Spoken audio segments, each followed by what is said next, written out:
Imagine for a moment that the unimaginable happens. A nuclear weapon explodes over London. In this documentary, we explore the devastating consequences of this catastrophe. In the simulation, we will use a warhead with a yield of 750 kilotons. That's a pretty powerful charge. Some US and Russian ballistic missiles are capable of carrying up to 10 charges in a single missile. Upon detonation, a fireball as hot as the sun rapidly expands, reaching a radius of 950 meters. Anything trapped inside this fireball is instantly vaporized. In our simulation, the epicenter of the explosion is at Westminster. People within that radius won't even feel anything because the nerve impulse transmission speed is slower. Within 5 kilometers of the epicenter, the blast radius. City of London, Camden Town, Kensington, Brixton. These areas will receive the most destruction.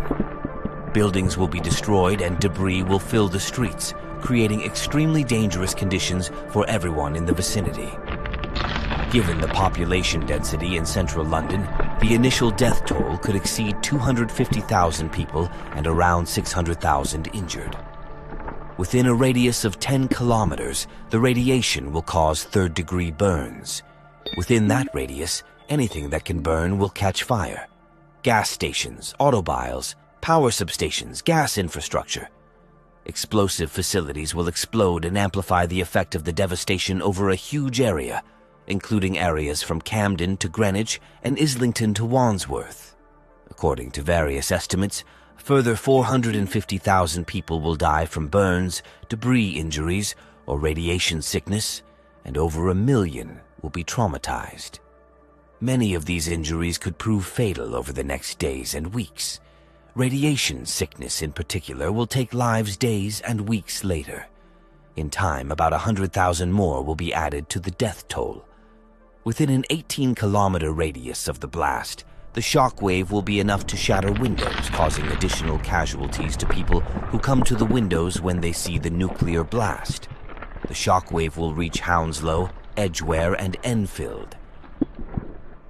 Depending on the wind, the fallout could spread well beyond the immediate blast zone, potentially affecting areas up to 5 to 10 kilometers away, causing damage even in regions such as Essex or Surrey. The estimated casualties in the event of a 750 kiloton nuclear bomb exploding in London would be about 850,000 people dead and about 2 million injured. If the explosion were to occur on the ground rather than in the air, the fallout map would be greatly expanded, and the radioactive fallout could even reach Manchester, infecting people, land, and animals. The problem with a nuclear explosion in London is also that London is essentially not designed to survive such a disaster. 11 of London's 20 major hospitals would be within the blast. The remaining hospitals would be physically unable to cope with the number of victims. Many people are still alive under the rubble of the buildings, suffering burns, but no one will be able to help them. Since the creation of nuclear weapons less than 100 years ago, there have been more than 20 incidents where a nuclear-armed country was one step away from a nuclear catastrophe.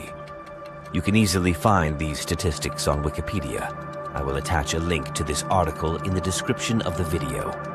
I want to call everyone to action. Nuclear weapons are a real threat to our future. Give this video a like and share it so that as many people as possible can learn about its consequences. Together, we can make a difference in the world and prevent a nuclear catastrophe.